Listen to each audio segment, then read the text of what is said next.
बहू का आदान प्रदान।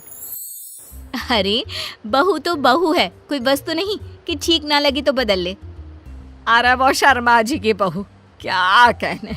अरे कभी उसके घर जाओ, बहू रानी ऐसे नाच नाच कर चाय नाश्ता कराती है, मानो घर में मेहमान नहीं भगवान आ गए हो।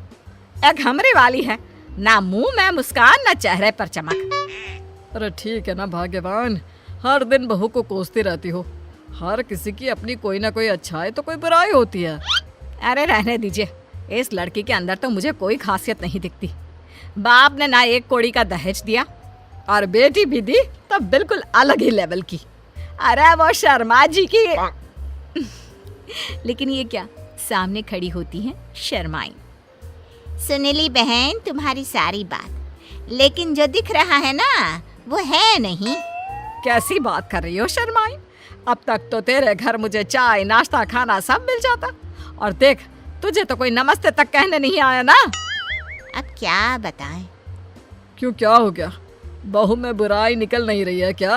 अरे बस करो तुम लोग, ये सोचो घर में 2 रोटी जो मिल रही है ना, वो यही तुम्हारी बहू दे रही है। क्यों?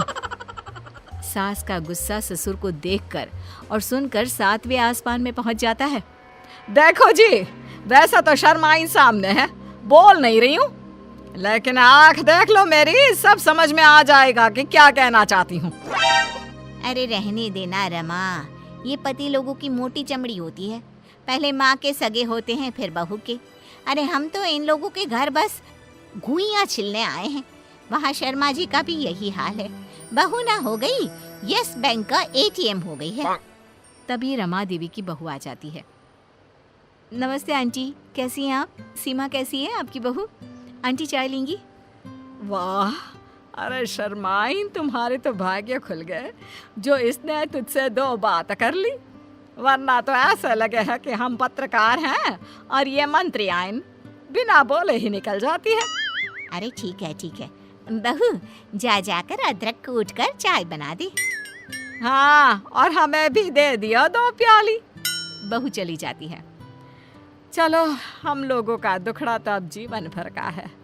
तू सुना, कैसे आना हुआ? कैसे क्या बहन, जो तेरी समस्या है वही मेरी। अरे मेरी वाली से तो परेशान हो गई हूँ, रिश्तेदारों के सामने पता नहीं क्या क्या बोलती है, क्या बताऊँ अब। खैर, रमा देवी शर्माइन की बात को बीच में ही काट देती है। कम से कम बहू बोलती चालती तो है, चिड़िया की तरह आंगन में चीह चिहाती तो है।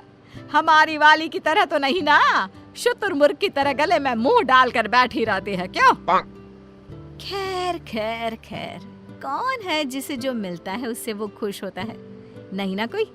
तो ये दोनों भी नहीं है, लेकिन दोनों को खुश करने का एक तरीका था, दोनों की बहू बदल दो। अरे जिसको जो पसंद, जैसी पसंद वो रखे। क्यों, क्या गलत है? तो फिर तो कैसा लगा तुम दोनों को मेरा आइडिया? वाह, ये तो बिल्कुल ठीक है। हाँ, हमें भी क्या परेशानी है, हम भी ओके हैं। लो, हो जाती है बहुओं की एक्सचेंज, यानी आदान प्रदान। अब हे भगवान, ये सुबह के 5 बजे जोर जोर से म्यूजिक कौन सुन रहा है? बंद करो, मैं कहती हूँ बंद करो। माँ जी ये लीजिए चाय, मैं ना करा रही हूँ, चाय पीते पीते ये सब्जी काट देना। लेकिन सुबह 5 बजे कौन नाश्ता करेगा? ओहो ससुर जी, नाश्ता वो तो मैंने रात में ही बना दिया था, ये तो दिन का खाना है। और फिर जल्दी से दोनों आ जाइएगा, मैं नहा कर आ रही हूँ, फिर खूब सारी बातें करेंगे। बातें करेंगे? क्या क्या बातें करेंगे, और वो भी सुबह के 5 बजे? हाँ, थोड़ा लेट हो गया ना, कल से 4 बजे पक्का। हाँ। उधर शर्माइन के घर सुबह से नहा कर बैठे हैं, लेकिन मजाल है किसी की जो एक लुटिया भी धोकर दी हो पूजा के लिए। पता है पंडितों का घर है, लेकिन ना जी ना। बहू, अरे ओ बहू। बहू सोकर भी नहीं उठती है। किसी तरह शर्माइन सुबह का काम करके बैठी होती है कि सामने बहू आ जाती है। क्या है माँ जी, क्यों चिल्ला रही हो? मुझे शांति पसंद है, शांति। इतना खचर पचर की आदत नहीं है मुझे। अरे मेरी बेटी आ रही है, समझी? तो खाना बना लेना। रमा देवी की बहू खाना बनाकर कमरे में सोने चली जाती है। ननद के आने के बाद। माँ क्या बात है, घर बिल्कुल सूना लग रहा है, भाभी कहाँ है? अरे सो रही है।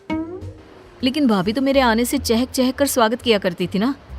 लेकिन तू तो अपनी माँ से कहते थे कि भाभी बहुत ज़्यादा बोलती है। तू तो परेशान रहती थी ना भाभी की बोली से। हाँ पापा वो तो है, लेकिन भाभी की आवाज़ मिस भी कर रही हूँ।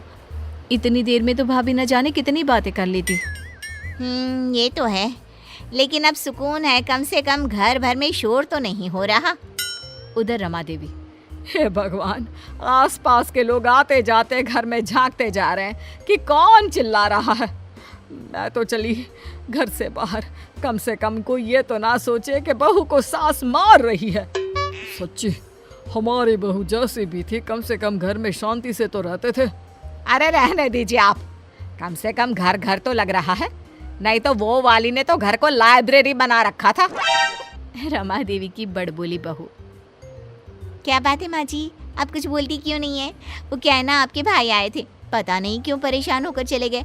बोल रहे थे कि आपसे बता दूं कि अब से नहीं आएंगे। हैं? मेरा भाई चला गया, वो भी मुझसे मिले बिना? ये कैसे हो सकता है? मैं बात करती हूँ। रमा देवी भाई को फोन करती है। हाँ बहन, आया तो था, लेकिन तेरा घर वो घर नहीं लगा जिसके लिए मैं वहाँ आया करता था। क्या मतलब भाई, तेरी बात समझ में नहीं आई। तू तो जानती है मेरी बहू सारा दिन चिक चिक करती रहती है, तो मैं तेरे घर आ जाया करता था, लेकिन मैंने देखा तेरी बहू भी चिक चिक कर रही थी। अरे वो मेरी बहू नहीं है, मैंने तो पड़ोसी की मांगी थी कुछ दिनों के लिए। तू तो जानता है ना, मेरी वाली तो बोलती ही नहीं है। वहीं दूसरी तरफ शर्माइन। हाय रे, घर नहीं कब्रिस्तान बना दिया है। ना आवाज आ रही है, ना कोई चहल पहल। जैसी थी मेरी बहू, कम से कम रौनक तो लगाए रहती थी। ना जी ना, ये वाली लड़की, इससे तो ना चलेगा घर हम लोगों का। एक काम करती हूँ, ले जाकर वापस कर देती हूँ। दूसरी तरफ रमा देवी। हाय रे, मेरा इकलौता भाई, वो नहीं आएगा जाएगा तो कैसे चलेगा? बात भी तो सही है। अरे दिन भर बक बक बक बक कौन बर्दाश्त करे? अरे बहू, ए बहू, हे भगवान, कहाँ चली गई? दूसरी तरफ शर्माइन। अरे बहू, चल चल, तुझे घर छोड़ दूँ। ना जी ना, हमें तो हमारी ही बहू प्यारी है। कम से कम घर को घर तो बना रखा था। बहू चल, तुझे तेरे घर छोड़ देती हूँ। अरे ये किस काम की बहू, जो घर को घर ही ना रहने दे, बाजार बना दिया है। तो दोनों बहुएं आ जाती है अपने अपने घर में। वो कहते हैं ना, जिसका जूता उसी को साजे।